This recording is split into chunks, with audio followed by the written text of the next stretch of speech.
Welcome back to the Best Wines Tasting Room. Okay, so once again, another fabulous wine dignitary has graced us with his presence.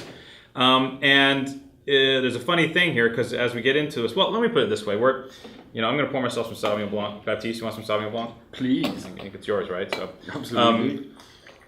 Now, I don't know if the name Cuvelier means anything to you right off the top, but it should, because it is to me, and I got the guy right next to me, it's one of the most important names to me in the wine business today.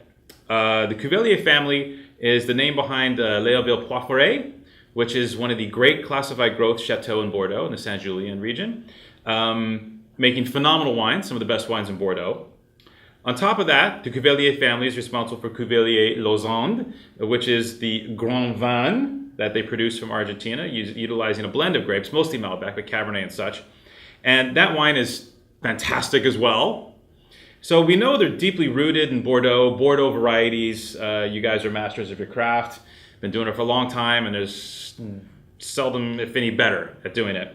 But what geeked me today, Baptiste, and rolled in, was a couple kind of non-Bordeaux-y type wines that, to me, are every bit as exciting as what you're currently doing with Cuvelier Lausanne and Léoville Poyferré. So I want to discuss with you a little bit. First of all, Sauvignon Blanc, Chile. Absolutely, why not? I mean, well, you've just introduced the background from Bordeaux. Definitely, that's where we're from. That's where we've been learning. The new project of the family is Cuvelier Los Andes in Argentina. It's a very Bordeaux work in a region where we get way more sun, way more heat. Though, thanks to our location, we still have really cold night, and we, even though it's very warm, manage to maintain the wine in a very good balance. Though this is a work on concentration, it's a work on aging potential. And I mean, I love wine. And my taste is not at every moment to drink a big, bold wine. You mean you don't drink Léoville Poyferré and Cuvelier Lausanne every night? I wish. I wish, but yeah, I'm sure you can get bored of everything. And plus, I mean, being a producer, you still need to taste something else and different wines. And I have great pleasure drinking many different wines from many regions in the world, from many different varietals, and I take it as a challenge.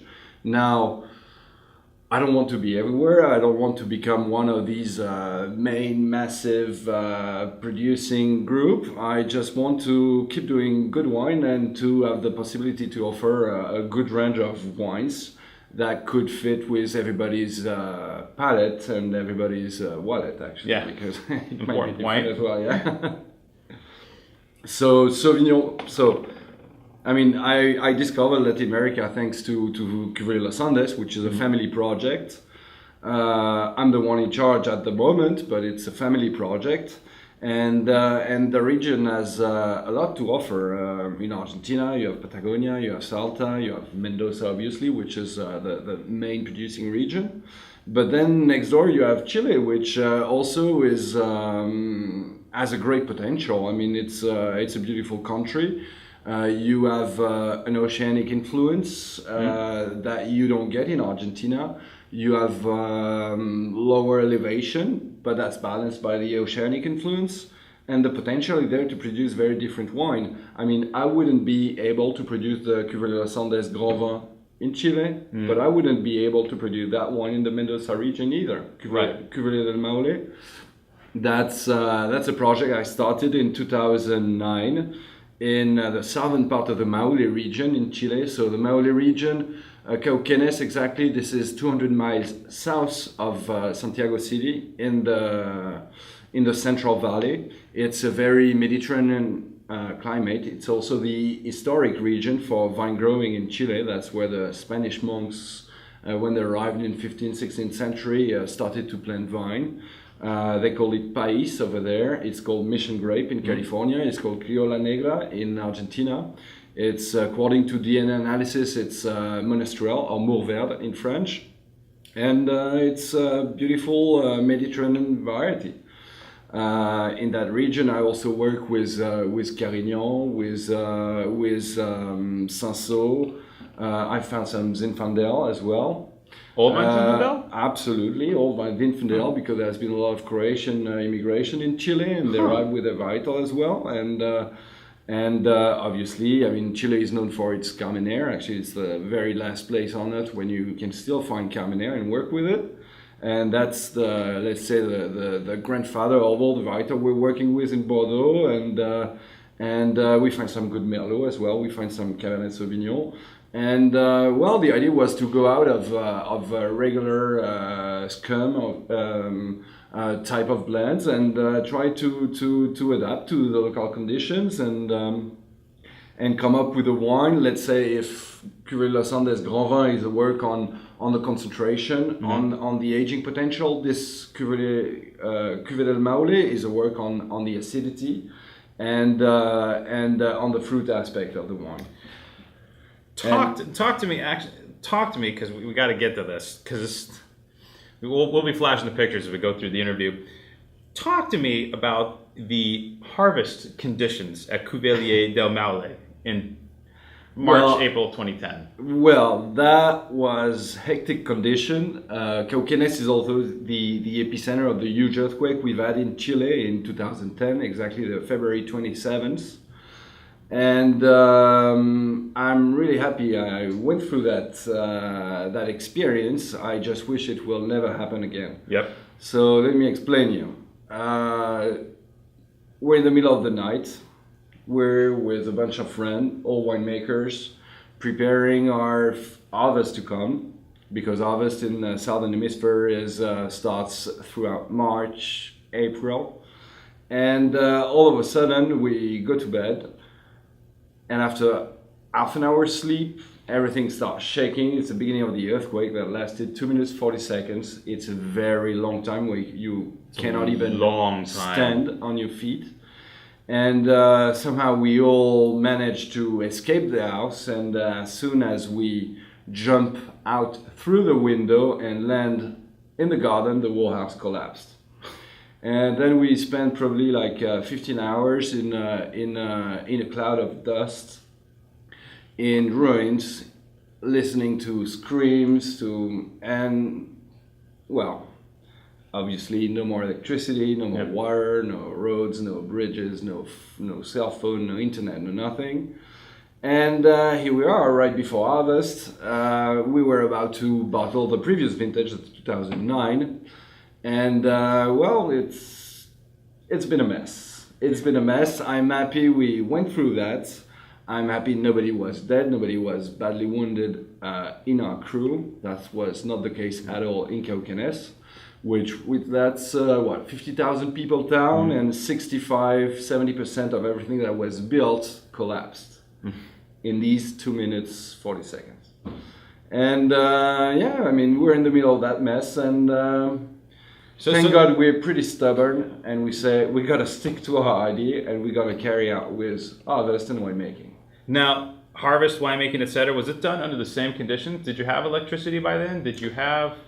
We've had no electricity for about 3-4 weeks, so we started harvest with no electricity, and water, no, that was reestablished after, I believe, 3 weeks. Oh my God. So no, it's been complicated. We've had the fire department to deliver water to some of our tank to try to clean a little bit the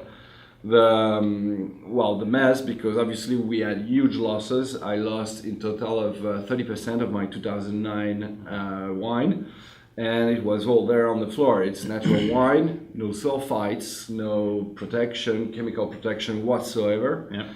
And all of a sudden we had all that wine, that mud, that everything, and mushroom growing all over, and yeah, it's it's been a mess, but that's the outcome.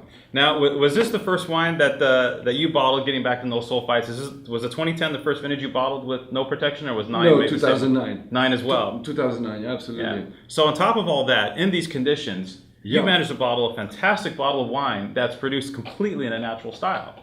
Yeah, well, that's probably luck, because I have no explanation for that. I don't know. Honestly, I don't know how you did it. It's I believe going back to the roots, wine is way older than enology is. So basically, wine has been produced for thousands of years. Yeah, and it always managed to get produced with or without technology. Absolutely. Unbelievable story behind this wine. The wine actually is great. We just haven't started drinking it yet because I've just been knocking back the Sauvignon Blanc. Absolutely. Sauvignon Blancs. Well, the Sauvignon Blanc, it's a very good wine. It's same concept. Actually, I'm not the winemaker for that wine. Émeric Montignac, French as well, really good friend of mine. I told you the story about the 2010. The story about the 2011 is that I got kicked out of the winery I was working in Chile, in Cauquenes, right before harvest. I'm used to that anyway. But so I needed to find a new winery, and when you're making natural wine, you don't want to be working in a winery where they use a lot of chemicals, where the quality of the grape that come in are not good or secure. So I was looking for another natural winery. Yeah. So what's natural wine, by the way? It's not a certification. That means organic grapes and then no added product whatsoever in the winery. So no yeast, no bacteria, no sulfite, no acid correction, no nothing. The only tolerance is only for one that are meant to be exported, 30 milligrams per liter sulfite at the bottling stage, nothing before. So I needed to find a winery which was using the same standard that I'm using. And that one, run by a friend of mine, French winemaker, enologist, doing very well. And that's one of his new projects. So Bucalemu is on the Pacific coast. It's probably 80 miles south of Santiago City on the coast, right south of San Antonio Port, right north of the estuary of the river Rapel. And you're on the top of hills, plateau, facing the Pacific Ocean. I believe I taste a lot of oceanic influence. It's you have the saltiness, the iodic aspect, and it's. But what a complete wine with the density of fruit. I mean, the fruit component is so strong in this wine. It's not grassy or herbaceous in the traditional sense, but it has fabulous acidity. Absolutely, but it's natural winemaking. So first of all, before being to the winemaking, you have to be on the vine growing. I never understood why in the US all the pride goes to the winemaker. In my mind, all the pride should go to the vine grower. Yeah. As a winemaker, if I want to produce a good wine, I need to have good grapes. If I don't get a good grape, there is no way I can come up with a good wine. If I get good grape, I can still come up with a wine, but that's another story. Right. And so when you're working under like organic standards, then your vineyards is not, your vines, it's not the only plant throughout these acres that you take care of. So you have all the local herbs, and one is very strong in here. It's called Poleo Verde. I have no clue of what the English name of that plant, but the smell of this one is in between, I would say, thyme, anise, and mint, white mint. And for me, I really smell that in that wine. I smell it in that one too, because it's almost I find it in my area. Like a Chilean Garrigue character or something like that. Absolutely. That's exactly it. Yeah. And when you're dealing with natural winemaking, there's nothing to interfere with what comes from the vineyard. That's the whole story about it. Produce good grape, so very low yield, and that's true for the 3 bottles. Yeah. The yield is essential. It's about work, time spent in the vineyard to produce homogeneous grapes in a low yield, so with a good concentration. Seriously, Baptiste, no bullshit. Whoa. Okay. These are 2 of the finest, quote, natural wines I've had. And when we talk about the process, and we talk about how trendy they are, but we see a number of just really not that good natural wines come through here. Just like bad winemaking, not hygienic, not sanitary, something happens, something microbial, something bacterial, something happens. And here... It's all the contrary. If you want to produce natural wine, you have to have perfect conditions, like which is what? This one, that's what's so amazing. That's luck. I have no explanation. Well, Baptiste, thank you so much for swinging by and My pleasure. tasting us on these wines. Truly fantastic experience this afternoon, and we hope to see you in here again. Please keep doing what you're doing. I'm gonna produce some more. Cheers.